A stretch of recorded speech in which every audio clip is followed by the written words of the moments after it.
चूहा और सन्यासी। किसी जंगल में एक सन्यासी तपस्या करता था। जंगल के जानवर उस सन्यासी के पास उपदेश सुनने जाया करते थे। वह सब आकर सन्यासी को चारों ओर से घेर लेते और वह जानवरों को अच्छा जीवन बिताने का उपदेश देता।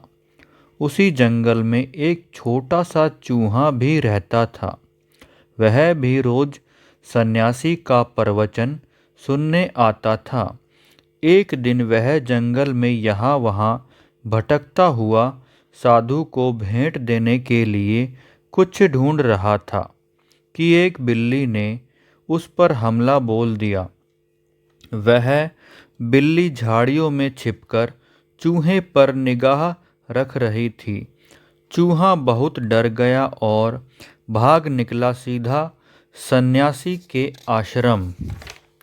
वहां जाकर चूहा सन्यासी के पैरों में गिर पड़ा और भयभीत स्वर में उसे अपनी आपबीती कह सुनाई। इस बीच बिल्ली भी वहां आ पहुंची। उसने सन्यासी से आग्रह किया कि उसे उसका शिकार ले जाने दे। सन्यासी बेचारा धर्म संकट में पड़ गया। उसने कुछ सोचा और फिर अपनी दिव्य शक्ति से चूहे को एक बड़ी बिल्ली में बदल दिया। अपने से बड़ी बिल्ली को सामने देखकर पहली बिल्ली वहां से भाग गई। अब चूहा बिल्कुल चिंता मुक्त था। वह अब किसी दूसरी बड़ी बिल्ली की भांति जंगल में विचरण करने लगा। दूसरे जानवरों को डराने के लिए वह जोर से गुर्राना भी सीख गया था। बिल्लियों से बदला लेने के लिए वह उनसे भिड़ जाता। बहुत सी बिल्लियां उसने मार डाली थी, लेकिन चूहे का यह चिंता मुक्त जीवन ज़्यादा लंबा नहीं चला। एक दिन एक लोमड़ी ने उस पर झपट्टा मारा। अब एक नई समस्या उठ खड़ी हुई। उसने यह तो कभी सोचा ही नहीं था कि बिल्ली से बड़े और हिंसक जानवर भी जंगल में मौजूद हैं, जो पल भर में उसे चीर फाड़ सकते हैं। वह अपनी प्राण रक्षा के लिए भागा। किसी तरह वह लोमड़ी से बचकर फिर सन्यासी के आश्रम की ओर भागा। वह दोनों सन्यासी के सामने खड़े हो गए। सन्यासी ने चूहे की परेशानी देख उसे बड़ी सी लोमड़ी में बदल दिया। अब अपने से बड़ी लोमड़ी सामने देख पहली लोमड़ी वहां से भाग गई। बड़ी लोमड़ी का आकार पाकर चूहा फिर चिंता से मुक्त हो गया और जंगल में स्वच्छंद घूमने लगा। लेकिन उसकी यह खुशी भी ज़्यादा नहीं टिक पाई। वह एक दिन जंगल में घूम रहा था कि शेर उस पर झपट पड़ा। किसी तरह चूहे ने अपने प्राण बचाए और वहां से भाग निकला। सन्यासी को दोबारा चूहे पर दया आ गई और उसने उसे शेर के रूप में परिवर्तित कर दिया। सन्यासी यह सब करते समय यह सोचता था कि चूहा उसका पुराना शिष्य है, छोटा व कमज़ोर प्राणी है।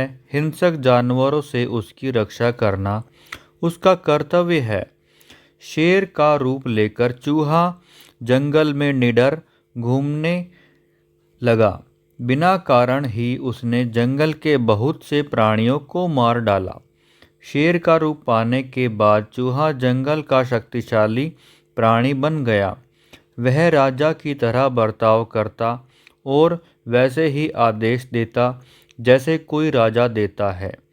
अब उसे एक चिंता दिन रात लगी रहती और वह चिंता थी सन्यासी की दिव्य शक्तियों को लेकर।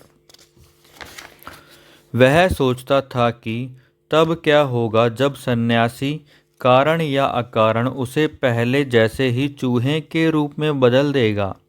वह जितना सोचता उसकी चिंता उतनी ही बढ़ती जाती। अंततः एक दिन कुछ निश्चय करने के बाद वह सन्यासी के पास जाकर जोर से दहाड़ा और बोला, मैं भूखा हूँ, अब मैं तुम्हें खाऊंगा ताकि तुम्हारी सभी दिव्य शक्तियाँ मुझ में समा जाएं, जो अभी भी तुम्हारे पास हैं। सन्यासी को सपने में भी गुमान न था कि जिस चूहे का रूप बदलकर वह उसके प्राणों की रक्षा कर रहा है, वही एक दिन उसके प्राणों का भूखा बन जाएगा। चूहे के यह शब्द सुनकर सन्यासी को बहुत गुस्सा आया। उसकी मंशा को भांपकर उसने तुरंत ही उसे फिर से चूहा बना दिया। अब चूहे को अपनी गलती का एहसास हुआ। उसने अपने बुरे बर्ताव के लिए सन्यासी से माफ़ी मांगते हुए उसे फिर से शेर बना देने का कहा, लेकिन सन्यासी ने उसे लाठी से पीटकर वहाँ से भगा दिया। सीख, बड़ा होने पर अभिमान नहीं करना चाहिए। तूफान में भी वही पेड़ सलामत बचता है जो झुका हुआ होता है। दोस्तों, ऐसी ही रोचक कहानियाँ सुनने के लिए जल्दी से हमारे चैनल को सब्सक्राइब कर लीजिए और वीडियो को लाइक करना बिल्कुल मत भूलिएगा और हमारे वीडियो को शेयर ज़रूर कीजिएगा। आपका बहुत बहुत धन्यवाद। जल्दी ही मिलते हैं एक नई कहानी के साथ।